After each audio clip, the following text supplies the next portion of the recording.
Hi everyone, सो हमारा next topic है thermodynamics of super conducting transition. बड़ा ही इंपॉर्टेंट है। जो मैंने बताया था प्रीवियस लेक्चर में कि जो गिब्स फंक्शन होता है वो नॉर्मल कंडक्टर का और सुपर कंडक्टर का सेम होता है ट्रांजिशन पॉइंट पे, वही हम इसमें प्रूव करने वाले हैं। तो सबसे पहले आप ये देखिए कि एक्चुअल में हमारे पास थर्मोडायनेमिक्स क्यों बोला, क्योंकि हम पानी को जब गर्म करते हैं तो वो स्टीम बन जाता है, या जो बर्फ है उसको जब गर्म करते हैं तो वो पानी में बन जाता है। वापस उसका टेम्परेचर कम करेंगे तो वो वापस क्या बन जाएगा, बर्फ। तो ये जो ट्रांजिशन हो रहा है this is called phase transition. एक स्टेट से दूसरी स्टेट में जाना, आइस का वाटर में कन्वर्ट होना, वाटर का वापस आइस में कन्वर्ट होना, अगर सिचुएशन उलट दी जाए। बिल्कुल वैसे ही जब हम टेम्परेचर बढ़ाते हैं तो नॉर्मल कंडक्टर बन जाता है और वापस उसका टेम्परेचर टीसी से कम करते ही वो सुपर कंडक्टर बन जाता है। तो यहाँ पर भी फेज ट्रांजिशन हो रहा है, तो कहीं ना कहीं दोनों में सेम चीज हो रही है। इसलिए जो हम थर्मोडायनेमिक्स पढ़ते हैं, पानी को गर्म करके स्टीम बनाना, आइस को गर्म करके पानी बनाना, वही थ्योरी, वही थर्मोडायनेमिक्स की थ्योरी हम इस पे अप्लाई करेंगे और यहाँ पर इसका रिजल्ट चेक करेंगे। तो इस वजह से इसका नाम है thermodynamics of super conducting transition, क्योंकि ये उससे मिलता जुलता है। अब हम कंपैरिजन उसी से करेंगे। तो सबसे पहले देखिए कि मान लीजिए आपने यहाँ पर ये हमारा कोई सुपर कंडक्टर है, ठीक है, ये हमारा सुपर कंडक्टर है। हमने इस पे एक मैग्नेटिक फील्ड अप्लाई करी बीए। जब हमने इस पे मैग्नेटिक फील्ड अप्लाई करी बीए, तो जाहिर सी बात है कि ये मैग्नेटिक फील्ड क्या करेगी, इसको मैग्नेटाइज करने की कोशिश करेगी। तो इसके अगर मैग्नेटाइज करने की कोशिश करेगी तो मैग्नेटिक फील्ड को काम करना पड़ेगा। तो वो काम क्या होगा, work done by magnetic field. BA ने कितना काम किया, और वो वर्क डन आपके पास होगा बीए इंटू डीएम। कैसे, अब ये देखो हमारे पास फॉर्मूला कैसा है।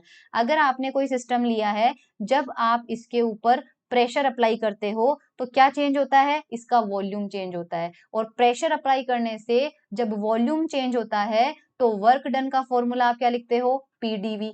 अब हम क्या करेंगे, प्रेशर की जगह हमने अप्लाई कितना किया है, बीए अप्लाई किया है, और वॉल्यूम की जगह किसी मैग्नेटाइज के अंदर जो रेस्पॉन्स आता है वो रेस्पॉन्स को क्या होता है, एम। ये मैं प्रीवियस टॉपिक्स में आपको समझा चुकी हूँ कि जब मैग्नेटिक फील्ड अप्लाई करते हैं तो अंदर से जो रेस्पॉन्स चेंज होता है वो क्या होता है, उसका मैग्नेटाइजेशन की इंटेंसिटी चेंज होती है। तो जिस तरह से थर्मोडायनेमिक्स में प्रेशर लगाने से वॉल्यूम चेंज होता है, उसी तरह से मैग्नेटिक फील्ड लगाने से किसी सिस्टम का मैग्नेटाइजेशन चेंज होता है।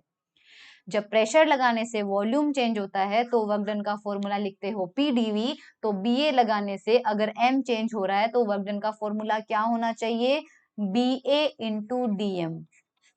क्या होना चाहिए, बीए इंटू डीएम। अब ये वर्क डन किसने किया है, मैग्नेटिक फील्ड ने। हमें थर्मोडायनेमिक्स के अंदर पता है कि अगर किसी सिस्टम के ऊपर काम किया जाए और अगर वो काम पॉजिटिव होता है तो work done by the system क्या होता है, नेगेटिव होता है। So work done bye BA है, वर्क डन बाय बीए, तो इसे मैं क्या लिख सकती हूँ, work done on the system, क्योंकि ये सिस्टम के ऊपर किया गया है। किसने किया, मैग्नेटिक फील्ड ने किया। किसके ऊपर किया, सुपर कंडक्टर। सुपर कंडक्टर हमारा सिस्टम है, सिस्टम के ऊपर काम किया गया है। So work done on the system क्या है, बीएडीएम। अगर work done on the system BADM है तो work done by the system कितना हो जाएगा, माइनस का बीएडीएम। ये केमिस्ट्री और फिजिक्स में जो हम थर्मोडायनेमिक्स में पढ़ते हैं वही चीज करिए, ठीक है। एम आपको पता है, बी आपको पता है। अब first law of thermodynamics, thermodynamics का फर्स्ट लॉ क्या होता है, dq is equals to du plus pdv। जब आप थर्मोडायनेमिक्स का ये पहला नियम लिखते हो तो यहाँ पर जो पीडीवी होता है वो बताइए work done by the system होता है या work done on the system होता है। तो हमारे पास यहाँ पर कोई सिस्टम है, अगर हमने उसको क्यू हीट दी तो वो क्यू हीट के काम, क्यू हीट जो है वो दो पार्ट में डिवाइड हो जाती है। एक तो उसकी इंटरनल एनर्जी में चेंज करने के काम में, और प्लस अगर उससे कुछ काम आपने करवा लिया है तो इसका मतलब ये जो पीडीवी है वो काम किससे करवाया है आपने, आपके सिस्टम से करवाया है। यानी कि ये जो पीडीवी है this is work done by the system. तो यहाँ पे जब पीडीवी प्लस साइन के साथ में आ रहा है इसका मतलब this is work done by the system है। और हमारे केस में work done by the system कितना आ रहा है, माइनस का बीएडीएम। तो इसी प्लस पीडीवी के साथ में हमें माइनस का बीएडीएम भी जोड़ना पड़ेगा, क्योंकि जब हम थर्मोडायनेमिक्स में सिर्फ ये 3 टर्म लेते हैं, उस वक्त हम जो सिस्टम लेते हैं वो मैग्नेटिक प्रॉपर्टी वाला नहीं लेते हैं, इसलिए हम मैग्नेटिक की बात वहां पे नहीं करते हैं। हम वहां पे केवल प्रेशर अप्लाई करते हैं, मैग्नेटिक फील्ड अप्लाई नहीं करते हैं, इसलिए हमारे पास सिर्फ 3 टर्म आते हैं। इस सिचुएशन में हमने क्या किया है, मैग्नेटिक फील्ड भी अप्लाई किया है, इसलिए उसका वर्क इंक्लूड करना पड़ेगा, और उसके वर्क के साथ में नेगेटिव साइन क्यों आया है वो सामने स्क्रीन पे पूरा समझा रखा है। सिस्टम ने जब काम किया तो पीडीवी पॉजिटिव साइन के साथ में आया, लेकिन हमारे केस में सिस्टम ने जब काम किया है तो माइनस का बीएडीएम है, तो हमारा मॉडिफाइड थर्मोडायनेमिक्स का पहला नियम ये हो जाएगा। डी क्यू हमारे सेकेंड लॉ से किसके इक्वल होती है, टीडीएस के इक्वल होती है, सेकेंड ईयर में आप लोगों ने पढ़ा होगा। So TDS is equal to D U plus PDV minus कितना आ जाएगा, बीएडीएम हमारे पास हो जाएगा। And this is our equation number 1। Equation को हमें ध्यान से रखते जाना है, ठीक है। ये इक्वेशन नंबर 1 हो जाएगा हमारे पास। जो गिब्स एनर्जी होती है, गिब्स एनर्जी का फॉर्मूला आप जानते हो, गिब्स एनर्जी का फॉर्मूला बीएससी सेकेंड ईयर में थर्मोडायनेमिक्स में आप लोगों ने पढ़ा होगा, U plus PV minus TS. In general हमारे पास गिब्स एनर्जी का फॉर्मूला ये होता है, लेकिन हमें पता है कि हमारे पास मैग्नेटिक फील्ड इन्वॉल्व है, तो जहां जहां हमारे पास अगर हम पीडीवी को बीएडीएम, जहां जहां पीडीवी आया वहां वहां हमने क्या लिखा है, माइनस का बीएडीएम लिखा है। इसका मतलब अगर आपके पास पीवी का फंक्शन आया है तो यहाँ पे बीए और डीएम का भी आना चाहिए। सो हम क्या करेंगे, यहाँ पे प्रेशर को रिप्लेस कर देंगे हम यहाँ से बीए से, और जहां पर पीवी का प्रोडक्ट पॉजिटिव साइन के साथ में आएगा वहां पर बीए डीएम का प्रोडक्ट उल्टे रिवर्ट साइन के साथ में। तो बिकॉज यहाँ पे प्लस पीवी है तो हमें माइनस के साइन के साथ में लिखना पड़ेगा, और क्या लिखना पड़ेगा, m इंटू बी ए। एम इंटू बी ए क्यों किया, क्योंकि यहाँ p के साथ में dv नहीं है, सिंपली p है और सिंपली v है। तो p की जगह अगर आप बी ए लिख देंगे और v की जगह m लिख देंगे, लेकिन जब जब ये पॉजिटिव साइन के साथ आ रहा है तब तब ये नेगेटिव के साथ में आएगा, यहाँ पर ऊपर भी दिखा था। सो हमारा नया गिब्स फंक्शन का एक्सप्रेशन ये हो जाएगा, विच इज इक्वेशन नंबर 2। पूरी इक्वेशन को डिफरेंशिएट कर दो, तो डिफरेंशिएट करेंगे तो dg की वैल्यू क्या आ जाएगी, du प्लस, अब दो फंक्शन है तो क्या आ जाएगा, pdv प्लस vdp। इसमें भी दो है तो माइनस का tds माइनस का sdt। इसमें भी दो है तो माइनस का mdba माइनस का badm। ओके, ये हमारे पास आ जाएगा। अब हम क्या करेंगे, हमारे पास इसको डिफरेंशिएट करने के बाद जो इक्वेशन 1 हमें मिली है वो हम इसमें यूज करते हैं।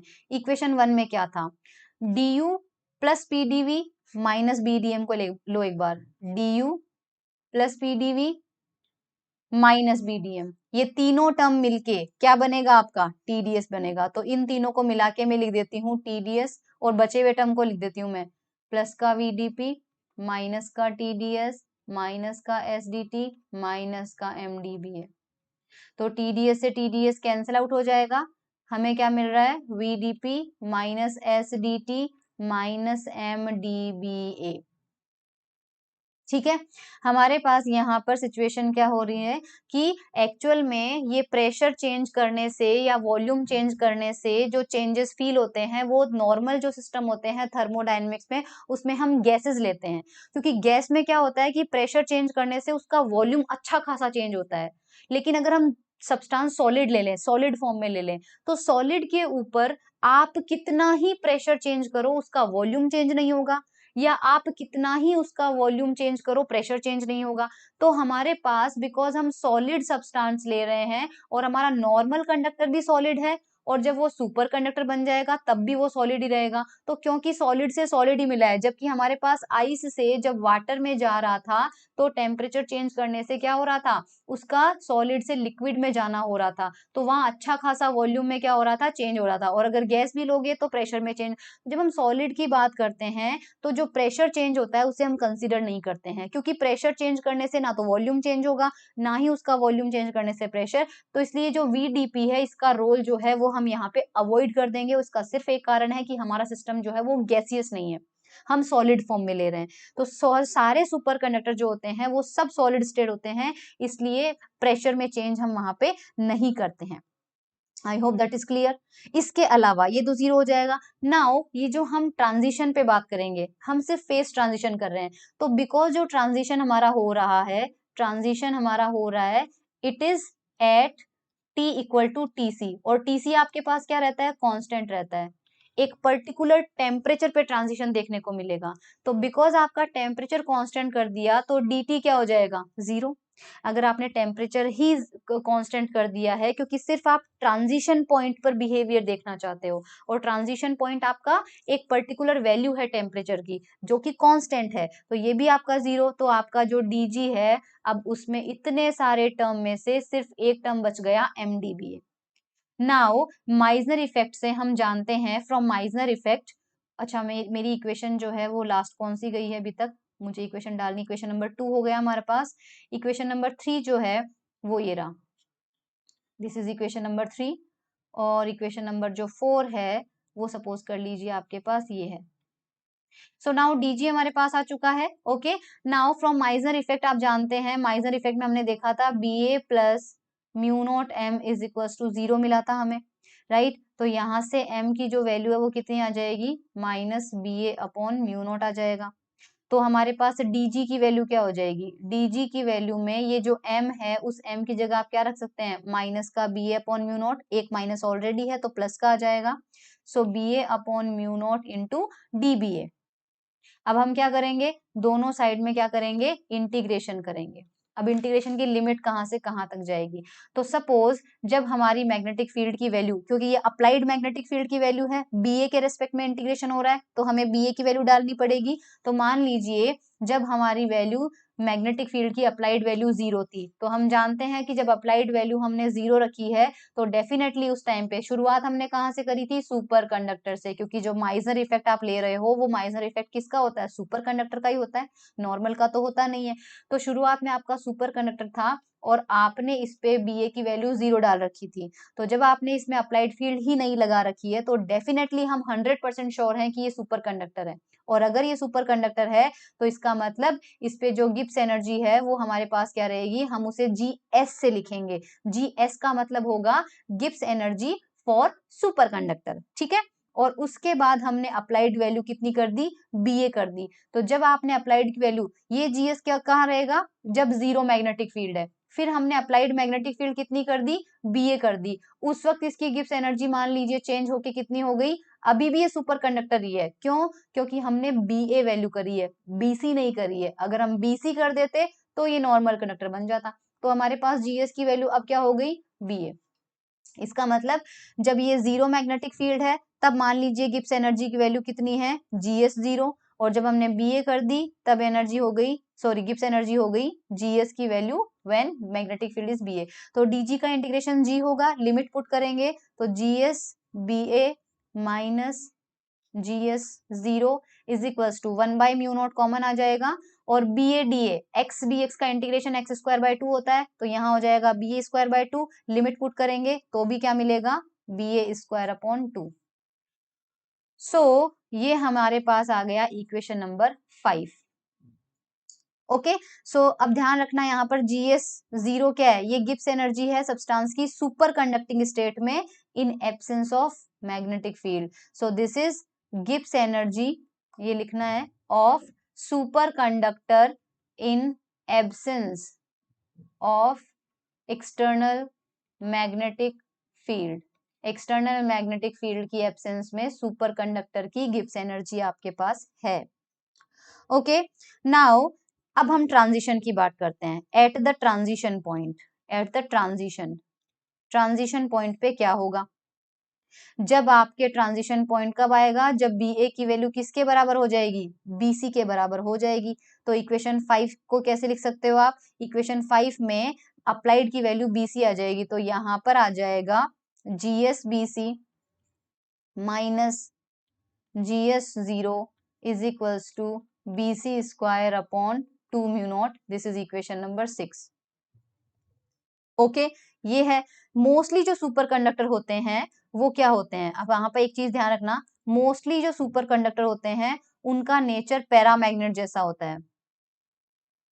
मोस्टली जो सुपर कंडक्टर होते हैं वो पैरामैग्नेटिक नेचर के होते हैं, और पैरामैग्नेट कब, देखो अगर वो सुपर कंडक्टर बन गए तो डायमैग्नेट हो जाएंगे। इसका मतलब वो पैरामैग्नेट कब होंगे, जब वो नॉर्मल कंडक्टर थे तब क्योंकि मैंने आपको याद हो तो पैरामैग्नेटिज्म के अंदर बताया था मैंने कि मोस्टली जितनी भी मेटल्स होती है वो मेटल्स क्या होती है, पैरामैग्नेटिक नेचर की होती है। और हमें पता है मेटल्स क्या होते हैं, कंडक्टर होते हैं। तो अगर कोई सुपर कंडक्टर बन चुका है तब तो वो डायमैग्नेट है, लेकिन जब वो नॉर्मल कंडक्टर था तब उसका जो नेचर होता है वो 99% टाइम क्या होता है, पैरामैग्नेटिक नेचर का होता है। और जो पैरामैग्नेटिक नेचर होते हैं, ध्यान रखिएगा, पैरामैग्नेटिक जो नेचर होते हैं उनके लिए नॉर्मल स्टेट में क्या होती है, परमिएबिलिटी उनकी जो होती है वो एक मिनट, मोस्टली सुपर कंडक्टर जो होते हैं वो पैरामैग्नेट होते हैं। कब, जब वो नॉर्मल कंडक्टर होते हैं। तो इन नॉर्मल स्टेट में जब वो नॉर्मल कंडक्टर है तो उस कंडीशन में जो आपके पास GnBc होगा माइनस GN0 होगा इज इक्वल टू 0। इसका क्या मतलब है, इस लाइन को समझना एक बार। इक्वेशन 6 को देखो और ये आपके पास इक्वेशन 7 को देखो। इक्वेशन 7 मतलब BC is equal to GN0। This is equation number 6। मैं क्या बताना चाह रही हूँ बताती हूँ। इक्वेशन 6 में हमें ये पता है कि हमारे पास फिलहाल सुपर कंडक्टर है। तो सुपर कंडक्टर का जो बिहेवियर है वो जीरो मैग्नेटिक फील्ड पे और क्रिटिकल मैग्नेटिक फील्ड पे अलग अलग होगा। उसकी गिब्स एनर्जी जो है वो अलग अलग होगी। क्यों, क्योंकि वो जीरो मैग्नेटिक फील्ड में और क्रिटिकल मैग्नेटिक फील्ड में उसका रेस्पॉन्स बिल्कुल अलग अलग हो जाता है। लेकिन अगर कोई हमने नॉर्मल कंडक्टर लिया है तो नॉर्मल कंडक्टर की मैग्नेटिक फील्ड से दुश्मनी नहीं है। अगर आपके पास उसकी दुश्मनी है ही नहीं तो उसको मैग्नेटिक फील्ड से कोई लेना देना नहीं होता है। इसलिए जब वो नॉर्मल कंडक्टिंग स्टेट में होता है तो ध्यान रखिएगा, नॉर्मल कंडक्टिंग स्टेट में क्योंकि उसको मैग्नेटिक फील्ड से कोई प्रॉब्लम नहीं है तो उसकी मैग्नेटिक फील्ड आप चाहे BC पे लो चाहे आप उसकी जीरो मैग्नेटिक फील्ड पे लो, उसकी गिब्स एनर्जी पे कोई फर्क नहीं पड़ता है। ध्यान रखना, उसकी गिब्स एनर्जी पे कोई फर्क नहीं पड़ता है अगर वो नॉर्मल कंडक्टिंग स्टेट में है। ये आपको थोड़ा सा पॉइंट यहाँ पर इक्वेशन 7 में याद रखना है। Okay, so I hope that is clear to you कि नॉर्मल कंडक्टिंग स्टेट में गिब्स एनर्जी से मैग्नेटिक फील्ड से गिब्स एनर्जी पे इफेक्ट नहीं आता है, लेकिन सुपर कंडक्टर में आता है। तो हमें इक्वेशन 6 और 7 जो है मैंने एस लिखा है सुपर कंडक्टर हो जाएगा। एन में मैंने क्या कर दिया, इज इक्वल टू 0 कर दिया, क्योंकि मैंने कह दिया आपको नॉर्मल कंडक्टर के लिए ऐसी कोई क्रिटिकल मैग्नेटिक फील्ड की वैल्यू होती ही नहीं है। ऐसी कोई क्रिटिकल मैग्नेटिक फील्ड की वैल्यू आपके पास होती ही नहीं है कि उस पॉइंट पे जाके ट्रांजिशन होगा। तो नॉर्मल कंडक्टर में तो वो जितनी वैल्यूज है घुस जाने दो, हमें कोई टेंशन नहीं है। आई बात समझ में आपको। अगर हम इक्वेशन 6 और 7 को ग्राफ में प्लॉट करें तो हमारे पास कैसा ग्राफ आएगा इक्वेशन 6 का और 7 का। तो एक ग्राफ में प्लॉट कर रही हूँ, वो आप यहाँ पर देखिए।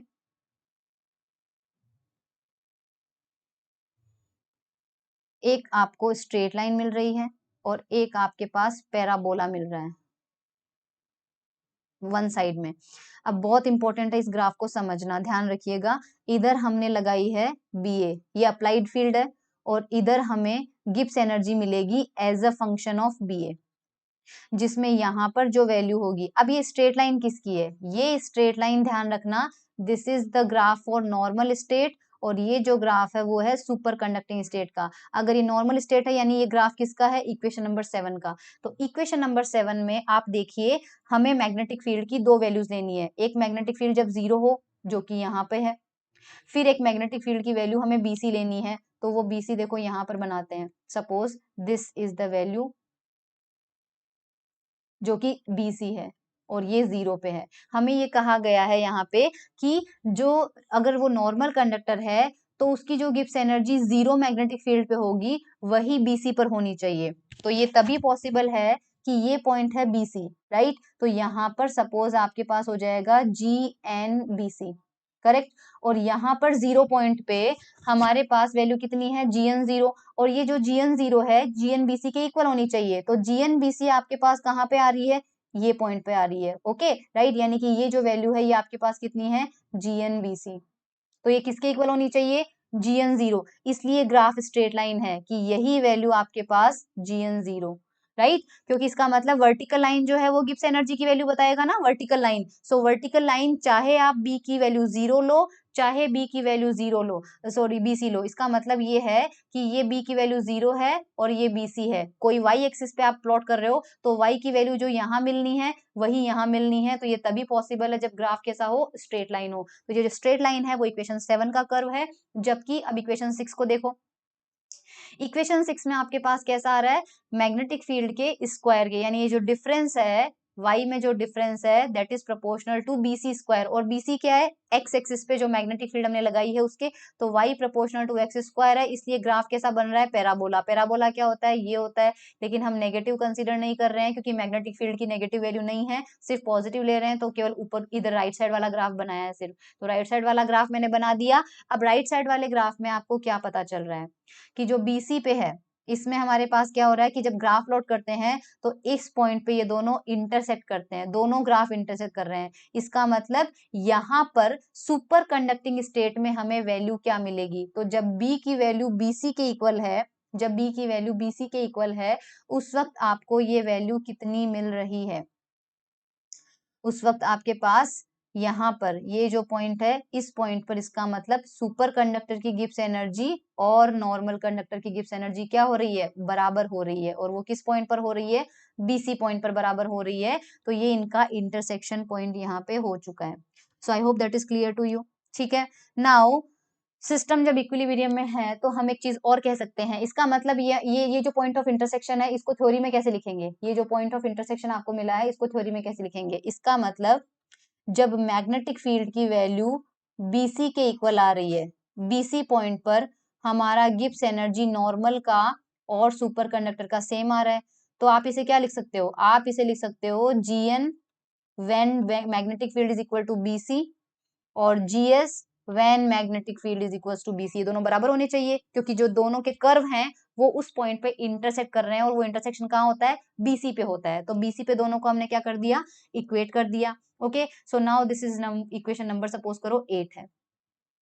सो हमें क्या मिलेगा, इक्वेशन 7 और 8 को हमें इक्वेशन 6 में सब्सटीट्यूट करना है। एक बार मैं इक्वेशन 6 लिख रही हूँ, फ्रॉम 6, इक्वेशन 6 हमें मिली थी ये, G S B C minus G S zero is equals to B C square upon 2 mu naught, ये इक्वेशन 6 थी। अब सबसे पहले हम क्या करेंगे, इक्वेशन 7 को देखो, इक्वेशन 7 से हमें क्या मिला था, इक्वेशन 7 से फिलहाल हमें कुछ भी नहीं मिला है। हम क्या करेंगे, इसमें इक्वेशन 8 पुट करते हैं, इसमें इक्वेशन 8 पुट करते हैं। इसका मतलब है ये देखो जीएसबीसी, जीएसबीसी की वैल्यू इक्वेशन 8 में क्या मिली है, जीएनबीसी, और ये रहा जीएसबीसी। इसका मतलब इस जीएसबीसी की जगह आप क्या लिख सकते हो, जीएनबीसी लिख सकते हैं। तो हम यहाँ लिख देते हैं जीएनबीसी, और इसको एज इट इज रखिए, इज इक्वल्स टू हो जाता है BC square upon 2 mu not. अब इक्वेशन नंबर 7 देखिए, इक्वेशन नंबर 7 में क्या है हमारे पास, इक्वेशन नंबर 7 में ये देखिए, इक्वेशन नंबर 7 में जीएनबीसी, जीएनबीसी किसके इक्वल है, जीएन नॉट के इक्वल है। तो जीएनबीसी हमें कहाँ मिल रहा है, ये रहा जीएनबीसी, ये किसके इक्वल हो जाएगा, जीएन नॉट के इक्वल हो जाएगा। और ये हमारे पास आ जाता है BC square upon 2 mu not. तो ये इक्वेशन आपको बहुत इंपॉर्टेंट है, ये इक्वेशन का डेरिवेशन एग्जाम में आ सकता है। ये इक्वेशन आपको बताता है कि this equation represent the difference in Gibbs free energy, है ना, गिब्स नॉर्मल कंडक्टिंग स्टेट की एनर्जी और सुपर कंडक्टिंग स्टेट की गिब्स एनर्जी में जो डिफरेंस होता है वो किसके इक्वल होता है, BC square upon 2 mu not के बराबर होता है। बहुत इंपॉर्टेंट रिजल्ट है। अब इस रिजल्ट से हमें क्या क्या पता चलेगा, एंट्रोपी का भी पता चलेगा, हीट कैपेसिटी का भी पता चलेगा। सो हम सबसे पहले देखते हैं एंट्रोपी, एंट्रोपी, ठीक है। एंट्रोपी में हमारे पास हमें डीजी की एक वैल्यू मिली थी, देखो डीजी की वैल्यू हमें मिली थी, यहाँ पर देखिएगा एक, ये इक्वेशन नंबर 3 देखो, डीजी की वैल्यू क्या मिली, इधर डीजी था, इक्वेशन नंबर 3 देखिए, VDP minus SDT minus MDBA. मैं ये लिख रही हूँ, DG is equal to VDP minus S D T minus M D B A, ये हमें मिला है यहाँ पे। ठीक है, अब इसमें हम क्या करेंगे, देखो मान लीजिए अगर इसके अंदर हम प्रेशर को क्या कर देते हैं, कांस्टेंट, कांस्टेंट प्रेशर पे, और बीए को भी क्या कर दो कांस्टेंट। अगर इस कंडीशन में आपने P को कांस्टेंट कर दिया और BA को कांस्टेंट कर दिया तो आपका ये 0 हो जाएगा और ये भी 0 हो जाएगा, क्योंकि DBA 0 हो जाएगा, DP 0 हो जाएगा प्रेशर कांस्टेंट पे। तो उस कंडीशन में आपको DG की वैल्यू क्या मिल जाएगी, माइनस का SDT मिलेगी, और यहाँ से आपके पास माइनस के S की वैल्यू कितनी आ जाएगी, DG अपॉन DT आ जाएगी, और आप लिख सकते हैं S is equals to minus का dg अपॉन dt। लेकिन ये s निकालते वक्त आपने प्रेशर कांस्टेंट किया था और ba कांस्टेंट किया था, इसलिए आप यहाँ पर p लिखेंगे और कॉमा b लिखेंगे। नीचे जो वैल्यू लिखी जाती है इसका मतलब वो क्वांटिटी हमने क्या रखी है, कांस्टेंट रखी है। This is our equation number 10। 10 क्यों बोला, 9 इक्वेशन कौन सी दिया है, जो ऊपर रिजल्ट हमें मिला है, ये हमारा रिजल्ट होगा 9। तो इक्वेशन नंबर 10 हमें मिल चुका है। अब हम देखो ये इक्वेशन नंबर 9 देख लीजिए, इस इक्वेशन 9 को हम टेम्परेचर के रेस्पेक्ट में डिफरेंशिएट करेंगे। तो ये टेम्परेचर के रेस्पेक्ट में, ये टेम्परेचर के रेस्पेक्ट में, और ये टेम्परेचर के रेस्पेक्ट में। तो मैं पहले इक्वेशन नंबर 9 को लिख लेती हूँ। 9 इक्वेशन है हमारी Gn0 माइनस Gs0, मैं कहीं पे स्मॉल n और कहीं पे कैपिटल लिख देती हूँ, आप देख लीजिएगा वो एक ही बात है। इसको हम टेम्परेचर के रेस्पेक्ट में डिफरेंशिएट करेंगे तो हमें क्या मिलेगा, dgn0 upon dt minus dgs0 upon dt is equals to, हमें पता है क्रिटिकल मैग्नेटिक फील्ड का मैंने शुरुआत में बता दिया था आपको कि ये टेम्परेचर पे डिपेंड करता है। सो 1/2 म्यू नॉट तो आ जाएगा कांस्टेंट, और bc स्क्वायर का टेम्परेचर के रिस्पेक्ट में करना पड़ेगा, तो कितना हो जाएगा, bc स्क्वायर का हो जाएगा 2bc, और फिर हमें bc का भी करना पड़ेगा टेम्परेचर के रेस्पेक्ट में। तो 2 से 2 कैंसिल आउट हो जाता है, ये हमें मिल जाएगा bc upon mu not dbc upon dt, और लेफ्ट हैंड साइड में ये चलने दीजिए। Right, from the definition of entropy, अभी अभी हमें एंट्रोपी की क्या फॉर्मूला मिला है, ये देखो S हमारे पास क्या आता है, माइनस का dg बाई dt, माइनस का dg बाई dt। इसका मतलब यहाँ पे इस पूरी इक्वेशन को माइनस ये देखो, ये dgn, ये dgn अपॉन dt क्या हो जाएगा, माइनस का sn नॉट, क्योंकि S हमारे पास क्या था, माइनस का dg बाई dt। तो इधर जब n लगाओगे तो इधर भी n लग जाएगा, इधर s लगाओगे तो इधर भी s लग जाएगा। तो यहाँ पर बिकॉज n 0 लगा हुआ है तो माइनस का n 0, और यहाँ पे हमारे पास हो जाएगा, और ये माइनस में आ जाएगा, और अगेन हमारे पास ये dgs अपॉन dt है, इसे आप क्या लिख सकते हो, माइनस का ss0, ठीक है, इज इक्वल्स टू हमारे पास यहाँ आ जाएगा bc upon mu not dbc upon dt। अब इसे हम क्या लिख सकते हैं, माइनस कॉमन लेके उस साइड भेज दो, सो हमें इसे लिख सकते हैं sn naught minus ss naught is equals to, पूरी इक्वेशन को माइनस से मल्टीप्लाई कर दिया, मतलब bc upon mu naught and dbc upon dt। So ये हमें यहाँ पर मिल जाता है।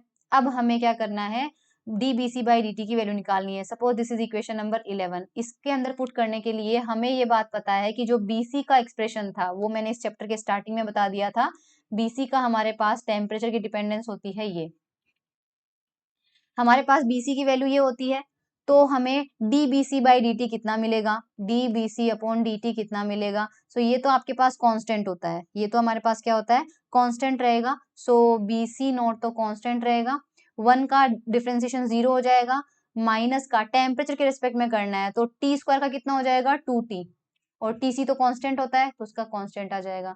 ये देखो ये वैल्यू हमें मिलेगी। अब ये bct तो उठा के हमें पुट करना है यहाँ पे, और ये जो dbc बाई dt है ये हमें पुट करना है यहाँ पे। तो फ्रॉम इक्वेशन 11 हमें क्या मिल जाएगा, sn0 minus ss0 is equals to minus का bc मतलब bc naught 1 minus T square upon TC square, divide करना है म्यू नॉट से, डिवाइड कर देते हैं म्यू नॉट से, साथ में है dbc बाई dt, उसकी जगह ये वैल्यू रख देते हैं bc0 माइनस का 2t अपॉन टीसी स्क्वायर। तो हमें ये वैल्यू मिल चुकी है यहाँ पे, और अब हम इसको थोड़ा सा सिंप्लीफाई करेंगे तो हमारे पास माइनस और माइनस कैंसिल आउट हो चुका है, bc स्क्वायर और bc नॉट हमारे पास और यहाँ पे देखो 2t आ रहा है तो सबसे पहले आ जाएगा 2t, ये और ये मिलके स्क्वायर हो जाएगा तो bc का स्क्वायर नॉट आ जाएगा, नीचे हमारे पास है म्यू नॉट, ओके, एंड यहाँ पे हमारे पास टीसी स्क्वायर है तो टीसी स्क्वायर और ब्रैकेट में है 1 minus T square upon TC square, और ये हमारे पास है SN0 minus SS0, this is the expression number 12। ये इक्वेशन नंबर 12 है। ये हमें बताता है नॉर्मल कंडक्टर और सुपर कंडक्टर की एंट्रोपी में डिफरेंस। इसमें हम दो केसेस पढ़ेंगे। फर्स्ट केसेस देखिए, अगर T की वैल्यू TC हो जाती है, अगर T की वैल्यू TC हो जाती है तो हमारे पास SN0 will be equal to SS0, यानी कि क्रिटिकल टेम्परेचर पे दोनों की एंट्रोपी जो होती है वो इक्वल होती है। और अगर सेकेंड केस में हमारे पास T लेस देन TC है तो किसकी ज्यादा होगी? अब आप देख लीजिए एक बार, ये T की वैल्यू है ना, और ये अगर TC से कम हो जाती है, फॉर एग्जाम्पल ये वैल्यू आ जाती है 1 और ये वैल्यू आ जाती है 2, तो T की वैल्यू TC से कम हो गई, करेक्ट। सो 1 माइनस 1/2 आपके पास क्या आएगा? पॉजिटिव ही आएगा, प्लस का 1/2 हो जाएगा, पॉजिटिव आएगा। इसका मतलब SN0 minus SS0 is greater than 0, क्योंकि वो क्वांटिटी क्या आ रही है आपके पास? पॉजिटिव आ रही है, तो पॉजिटिव मतलब ग्रेटर देन 0। इसका मतलब नॉर्मल कंडक्टर की entropy is greater than SS0। तो इसका मतलब T लेस देन TC पे वी कैन से कि जो SN0 होता है that is greater than SS0। अब ग्राफ याद करो, एंट्रोपी का ग्राफ आपको बताया था। ग्राफ कैसा था एंट्रोपी का? ये था नॉर्मल कंडक्टर का, ये था सुपर कंडक्टर का। तो यहाँ पे हमारे पास नॉर्मल कंडक्टर था, ये सुपर कंडक्टर, और ये इंटरसेक्शन पॉइंट क्या था हमारे पास? TC। तो T is equal to TC पर क्या हो रहा है? दोनों की एंट्रोपी सेम है, इसलिए सुपर कंडक्टिंग वाला ग्राफ और नॉर्मल कंडक्टिंग वाला ग्राफ इस पॉइंट पे मिलते हैं, रियल में मिल रहे हैं एक ही पॉइंट पे। और उसके अलावा किसी पॉइंट पर देखोगे कम पे, तो आप देखो सुपर कंडक्टर नीचे आएगा, नॉर्मल कंडक्टर ऊपर आएगा, यानी कि नॉर्मल कंडक्टर की एंट्रोपी सुपर कंडक्टर से ज्यादा होगी। तो आई होप ग्राफ का एक्सप्लेनेशन भी आपको मिल चुका है। ये एंट्रोपी का था। सिमिलरली अब हम यहाँ पे क्या करेंगे? हीट कैपेसिटी, हीट कैपेसिटी को भी हम क्या करेंगे? अंडरस्टैंड करेंगे। सो हीट कैपेसिटी का फॉर्मूला सबसे पहले हमें पता है क्या होना चाहिए। सो हीट कैपेसिटी का फॉर्मूला होता है dQ/dt, और dQ हमारा होता है TdS। तो TdS बाय क्या हो जाएगा हमारे पास? dt हो जाएगा। तो सबसे पहले हम यहाँ पर क्या करेंगे? हमें अगर सुपर कंडक्टर की एंट्रोपी में और नॉर्मल कंडक्टर की एंट्रोपी में डिफरेंस चाहिए तो वो क्या हो जाएगा? CS की जगह क्या आ जाएगा? CS की जगह एक्सप्रेशन लिखते हैं तो क्या हो जाएगा?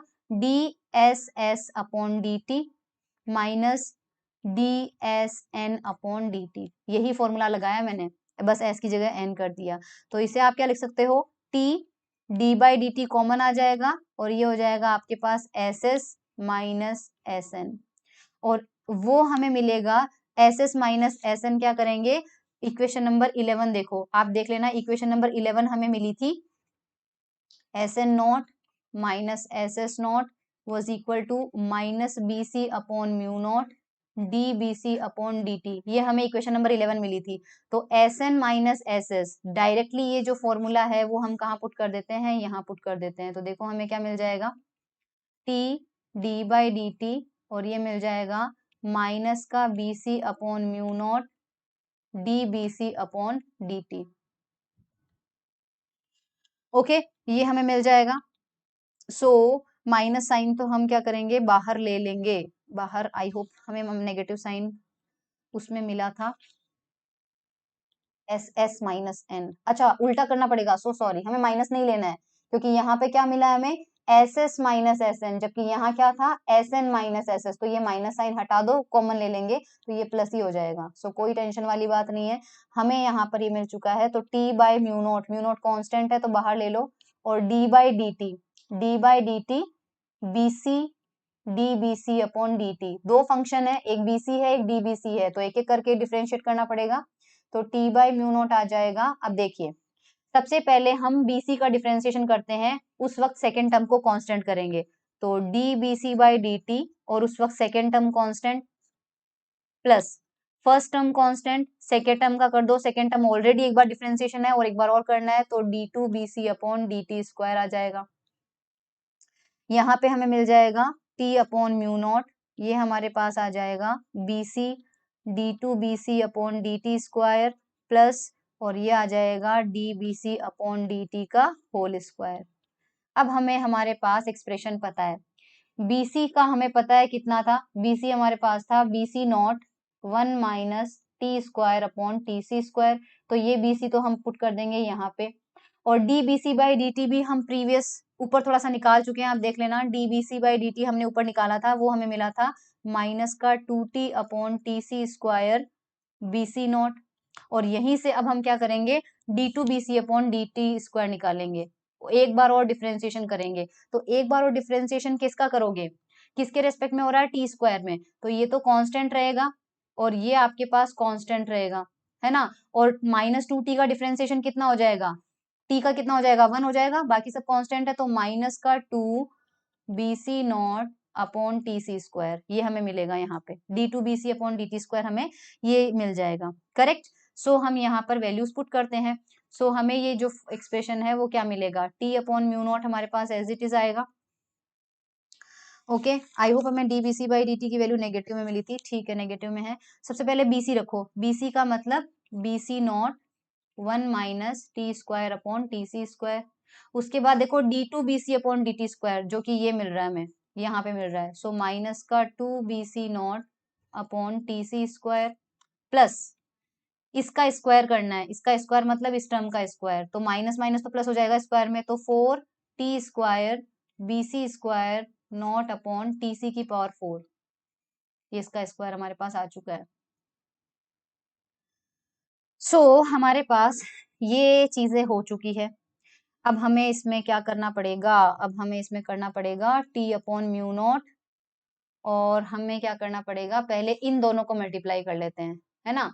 तो इन दोनों को मल्टीप्लाई करने से हमें क्या मिलेगा, माइनस का 2BC²0/TC² 1 minus t²/TC² plus 4t² BC²0/TC⁴। अब हम क्या करेंगे, कुछ टर्म्स हमारे पास देखो दोनों में से कॉमन आ रही है, वो कॉमन लेते हैं। एक तो यहाँ पे BC का स्क्वायर है, यहाँ पर भी BC का स्क्वायर है, तो इसको कॉमन ले लेते हैं, तो BC² कॉमन ले लीजिए। यहाँ पर TC का स्क्वायर है, यहाँ पर TC⁴ है, तो अपन TC का स्क्वायर कॉमन ले लेते हैं, TC का स्क्वायर कॉमन ले लेते हैं, राइट। तो और कुछ हमें कॉमन नहीं लेना है फिलहाल, हम और कुछ कॉमन ले नहीं लेंगे, तो हमारे पास यहाँ बचेगा माइनस का 2 1 माइनस t²/TC², और यहाँ से हमें बचेगा 4t²/TC², क्योंकि नीचे हमने TC का स्क्वायर कॉमन ले लिया था और ऊपर हमने BC ये इतना टर्म कॉमन ले लिया। सो यहाँ पे हमारे पास क्या बन रहा है, 2 भी कॉमन आ रहा है, तो 2 भी कॉमन ले दो, तो 2t BC²μ0/μ0 TC², 2 भी कॉमन ले लिया मैंने, तो क्या बचेगा, यहाँ पे -1 बचेगा, सिर्फ -1 अंदर मल्टीप्लाई होगा तो क्या आ जाएगा, t²/TC² -1, ये तो हमारे पास उल्टा, क्योंकि -1 तो लिया ही नहीं हमने, और यहाँ से 2 लेंगे, यहाँ से 2 लेंगे तो कितना आ जाएगा, प्लस का 2t²/TC²। सो कितना बन रहा है ये बन रहा है 2t BC²0/μ0 TC², t²/TC², 2t²/TC², 3TC², ये बच रहा है हमारे पास 3t²/TC² -1। सो ये हमारे पास होगा CS minus CN, superconductor minus normal conductor की हीट कैपेसिटी का फॉर्मूले का डेरिवेशन। तो केसेस देख लेते हैं। फर्स्ट केस, जब T is equal to TC है, तो क्या CS और CN इक्वल है, नहीं है। अगर आपके पास मैं T/TC कर दूं, तो यहाँ पर देखिए 3t², तो ये हो जाएगा 3 - 1, ब्रैकेट के अंदर की वैल्यू क्या हो जाएगी, 3 - 1, जो कि हो जाएगी 2। तो इस कंडीशन में CS माइनस CN कितना आ रहा है हमारे पास, 2t BC²0/μ0 TC², और ये आ रहा है 3 - 1। सॉल्व करोगे तो आ जाएगा 4 BC²0/μ0, और यहाँ देखो, क्योंकि T is equal to TC किया आपने, तो ये जो T है और ये जो TC है, ये दोनों सेम ही है, तो एक पावर से नीचे की पावर कट जाएगी, तो नीचे कितना आ जाएगा, ओनली TC बचेगा। इस ऊपर वाले T को भी आप TC रख दीजिए इसलिए। तो यहाँ पे बड़ी इंपॉर्टेंट चीज पता चली है कि T इक्वल टू TC पे एंट्रोपी सेम आई थी, बट C सेम नहीं आया है। तो बताऊंगी इसका आगे की बात हमारे पास। तो इसका मतलब अब हमें क्या करना पड़ेगा, तो हम यहाँ पर करते हैं when T is less than TC/√3, ये CS आपको मिलेगा ग्रेटर देन CN, और थर्ड पॉइंट आपका होगा T ग्रेटर देन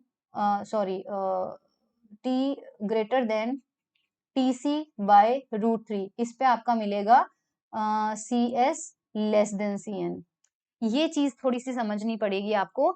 C का ग्राफ याद कीजिए, C का ग्राफ हमें मिला था, इस तरह से आया था, फिर ऊपर जाके फिर एक्सपोनेंशियल शुरू हुआ था। तो एक्चुअल में ये जो पॉइंट था टीसी, इसका मतलब ये हमारे पास सुपर कंडक्टर का ग्राफ था और ये हमारे पास नॉर्मल कंडक्टर। सो आप ध्यान से देखिए, टीसी पॉइंट पर नॉर्मल की वैल्यू तो यहाँ मिल रही है Cn, और सुपर कंडक्टर की वैल्यू यहाँ आ रही है Cs। कारण हमें रिजल्ट मिला है T इक्वल टू टीसी पर Cs की वैल्यू Cn के इक्वल नहीं आ रही थी, क्योंकि इनका जो डिफरेंस है वो कुछ ना कुछ मिल रहा है ना आपको। ये देखिए, T इक्वल टू टीसी पर इनका डिफरेंस आ रहा है कुछ ना कुछ, यानी Cs की वैल्यू ज्यादा हो रही है। Cs की वैल्यू जाहिर सी बात है ज्यादा हो रही है, क्योंकि राइट हैंड साइड में कोई भी वैल्यू नेगेटिव नहीं है। 4 पॉजिटिव है, BC स्क्वायर पॉजिटिव है, म्यू नॉट पॉजिटिव है, TC पॉजिटिव है। तो इसका मतलब Cn माइनस Cn आपके पास पॉजिटिव है, तो Cs की वैल्यू आपके पास Cn से ज्यादा आ रही है। कहाँ पे? TC पे। इसलिए TC पे ये ग्राफ थोड़ा सा ऊपर, जबकि एंट्रोपी में क्या हुआ था? एंट्रोपी में आपके पास टीसी पर कट कर रहे थे दोनों graph, normal conductor super conductor. यहाँ कट नहीं कर रहे हैं, नॉर्मल टीसी पर सडनली ये वैल्यू पहले बढ़ती है और फिर एक्सपोनेंशियली डिक्रीज होती है।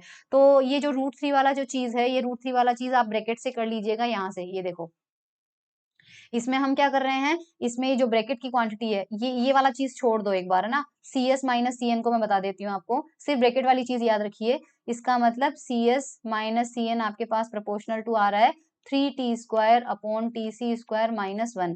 ये बता देती हूँ मैं तो आपको। माइनस Cn आपके पास आ रहा है टी स्क्वायर अपॉन, इसको क्या लिख सकते हो आप, TC square upon 3 minus 1, correct. और क्या कर सकते हो आप, Cs minus Cn proportional to T square upon TC by √3 का स्क्वायर माइनस 1, ये कर सकते हो। सपोज TC बाय √3 को हम बोल देते हैं x, तो Cs minus Cn proportional to क्या आ रहा है, T square upon x square minus 1। तो अब हमें पॉजिटिव और नेगेटिव जो पॉइंट है वो कहाँ पर मिलेगा। केस फर्स्ट देखो, when t is greater than x, अगर t आपका पॉजिटिव है, x से बड़ा है, फॉर एग्जाम्पल टी स्क्वायर को मान लो 1 और एक्स स्क्वायर को मान लो, x से बड़ा होना चाहिए, x से बड़ा होना चाहिए ना, तो इसको मान लो 2, इसको मान लो 1, है ना। टी स्क्वायर जो है वो एक्स स्क्वायर से बड़ा होना चाहिए, तो टी स्क्वायर को मान लो 2 और एक्स स्क्वायर को मान लो 1। तो उस कंडीशन में आपके पास ये ऊपर वाली क्वांटिटी क्या आ रही है 2, और ये नीचे वाली क्वांटिटी क्या आ रही है 1। तो 2/1 कितना होता है 2, और 2 माइनस 1 कितना होता है 1, which is a positive number. तो इस कंडीशन में Cs माइनस Cn आपको क्या मिल रहा है, पॉजिटिव।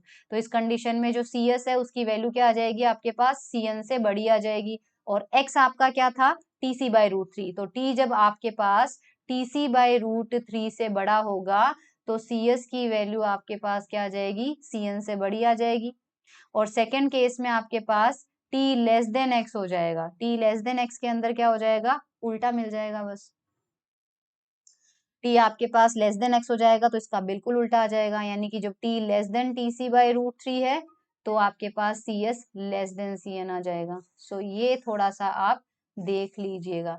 अगर मैं थोड़ा सा इधर वाला साइन ऊपर नीचे कर दूं तो बस आपको समझ में आ गया कि कैसे कैलकुलेट ये वैल्यू करनी है। तो ये हमारे पास था हीट कैपेसिटी का, सॉरी थर्मोडायनेमिक्स पूरी। किसकी थर्मोडायनेमिक्स, सुपर कंडक्टिंग ट्रांजिशन की थर्मोडायनेमिक्स। नेक्स्ट लेक्चर में हम देखेंगे London equation and BCS theory भी कर लेंगे। ठीक है, तब तक के लिए बाय बाय एवरीवन।